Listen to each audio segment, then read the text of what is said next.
मन के समान त्याग के चल दिए।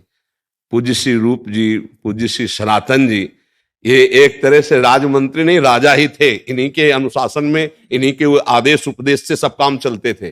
सारा वैभव त्याग करके भारी कष्ट सहते हुए श्री कृष्ण प्रेम की जो रहनी दिखाई वृंदावन में, अद्भुत रहनी। और क्या कमी थी भोग विलासता की, सब कुछ छोड़कर श्री रघुनाथ दास जी गोस्वामी कितने बड़े घर के सब कुछ त्याग करके, और कैसा जीवन, कैसा जीवन। तो हमारे श्री कृष्ण बड़े लीला विहारी है। आप नाम जप करो और ऐसे चलते रहो और मांगो उन्हीं से, बस दूसरी की तरफ गंदी दृष्टि से ना देखना, तो फिर वो संभाल लेंगे। वो दे दे, या वो आपके भाव को बदल दे, वो या आपको स्वयं को दे दे। एक बार जरा सा आनंद स्फुरित होगा, फिर तुम्ही को कहा जाएगा कि तुम्हें मांगे थे ले लो, तो आप हाथ जोड़कर भगवान से कहोगे कि मेरी गलती को क्षमा करो। बताओ वो कैसे तुम्हें बताए, वो रो पड़ोगे तुम कि प्रभु मुझसे भूल हो गई, आपको न मांगकर कुछ और मांगा। सच्ची कह रहे, पर हमें अच्छा इसलिए लग रहा है कि आप भगवान से जुड़े हो। बस मांग तो बहुत ही मतलब फंसाने वाली है। एक जिसकी पत्नी होती है ना, एक परिवार में होता है ना, निर्वाह करना प्रेम का बहुत कठिन हो जाता है। प्रेम का निर्वाह करना बड़ा कठिन। पति पत्नी आजीवन दोनों प्रेमी बनकर जीवन निर्वाह करें धर्मपूर्वक, बहुत कठिन है। नहीं, एक दो तीन, पर वो भगवान के भाव से ही वो ठीक हो जाए। ठीक है, आप संतुष्ट है लो। अब ध्रुव जी भी महाराज जी इसी उसमें निकले थे। ध्रुव जी ने चाह की थी अटल पदवी, तो सुनीति मैया ने जो उनको परिपक्व किया था, तो सुरुचि मैया जो थी वो उनके लिए रुचि के खिलाफ हो गया कि सिंहासन में गोदी में बैठना चाहते, तो उन्होंने कहा जाओ नारायण का भजन करो, फिर मेरे गर्भ से पैदा हो तब इस सिंहासन में। बस उनको क्षत्रिय राजकुमार लगा कि मैं तप के द्वारा वो पद प्राप्त करूंगा जो मेरे पिता और पितामह को भी नहीं प्राप्त है। तो 6 महीने में करके दिखा दिया। गुरु नारद जी, मंत्र नारद जी के द्वारा दिया हुआ, ऐसा भयानक कष्ट सहते हुए 6 महीने में भगवत साक्षात्कार किया। आज भी अटल पदवी में, पर उनको बहुत जलन हुई। बाद में जब भगवान ने वरदान में तथास्तु कहा और भगवान की रूप माधुरी देखी, तो उनको हृदय में आग लग गई कि ऐसे भगवान की सेवा ना मांग कर, उनका सानिध्य हम ना मांग, हमने अटल पदवी मांगी, इसका मतलब साधुओं का संग नहीं हुआ। इसलिए मेरी बुद्धि इस बात में, अगर प्रेमी जनों का संग होता हुआ तो भगवान का आज मैं सानिध्य मांगता, उनकी सेवा मांगता। धन्य है जो भगवान को मांग लिया। देखो, अगर 1 लाख स्त्रियां मिल जाए तो कितने दिन रहेगी ये शरीर, कितने दिन रहेगा? ये केवल मन की तरंग उठी है। मन है ना, तरंगे लाखों हो सकती हैं, तो ये लाखों तरंगे हैं, भगवान के भजन के प्रभाव से शांत हो जाएंगे। और वो पूर्ण भी कर सकते हैं। बड़े खिलाड़ी हैं, उनके लिए कुछ नहीं है भाई, कुछ नहीं है। पलक झपकते ही अनंत ब्रह्मांडों का सृजन कर दिया। किसी कारीगर की जरूरत पड़ी है क्या? ऐसे भ्रकुटी विलास सृष्टि लय कोई, उनके लिए 1 लाख 2 लाख हजार। देखो ना, पूरी सृष्टि में देखो अनंत जीव, ऐसे पशु पक्षी, ऐसे मनुष्य, ऐसा क्या देखते देखते दिमाग खराब हो जाए। कितना बड़ा जादूगर। हम तो कई बार कहते हैं कि रूपों को देखकर बड़ा आश्चर्य होता है कि सबकी नाक की जगह नाक है, आंख की जगह आंख है, कान की जगह कान, और सब अलग अलग पहचाने जा रहे हैं। वाह कमाल है। 1 लाख 2 लाख नहीं, अरे 140 करोड़ तो भारत में केवल, क्यों 140 करोड़ लगभग जनसंख्या है, और अलग अलग सबका परिचय है। सबका वो अंगूठे का चिन्ह अलग है, हाँ फिंगरप्रिंट अलग अलग हो गए। ये हमारे भगवान का जादू देखो कितना बड़ा। ऐसे रंग बिरंगे पशु पक्षी देखते रहो तो सबका भरण पोषण हो रहा है।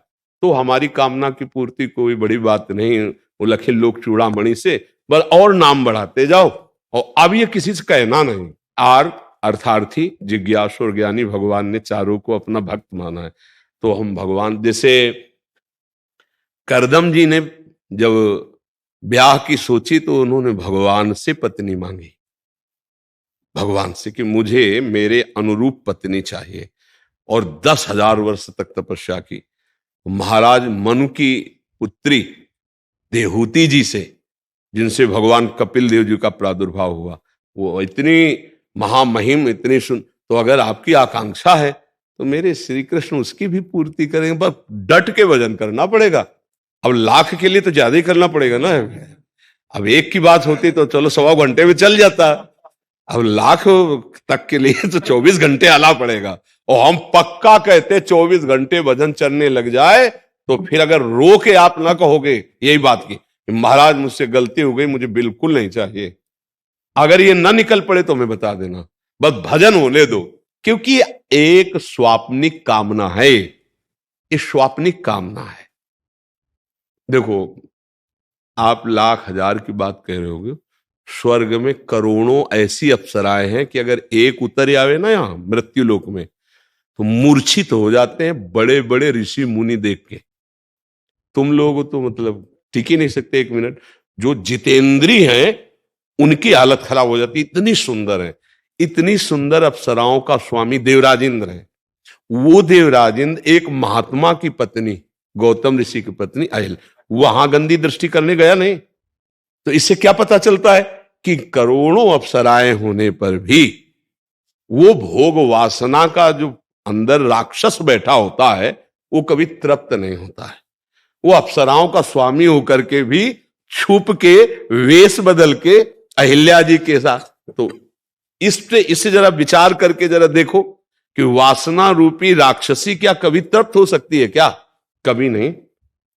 मतलब विचार करो, देवराज इंद्र पदवी, करोड़ों अप्सराओं गंधर्वों का स्वामी, और वो एक महात्मा की पत्नी के साथ छुप करके वेश बदल करके वहां गलत भावना।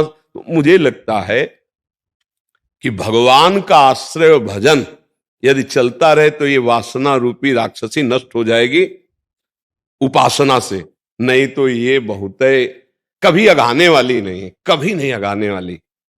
इसलिए नाम जप करो और ठीक है ऐसे ही जुड़े रहो। वो करुणा निधान है, ज्ञान विज्ञान संपन्न है, वो अंदर सब ज्ञान दे देंगे। राधा राधा राधा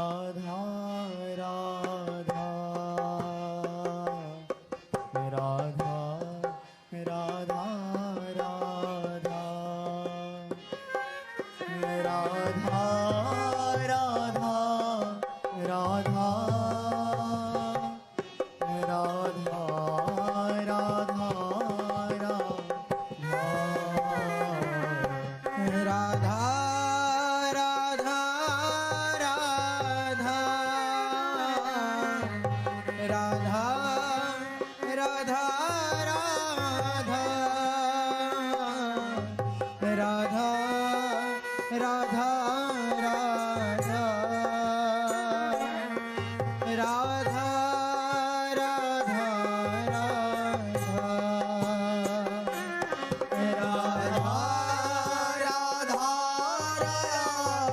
राधा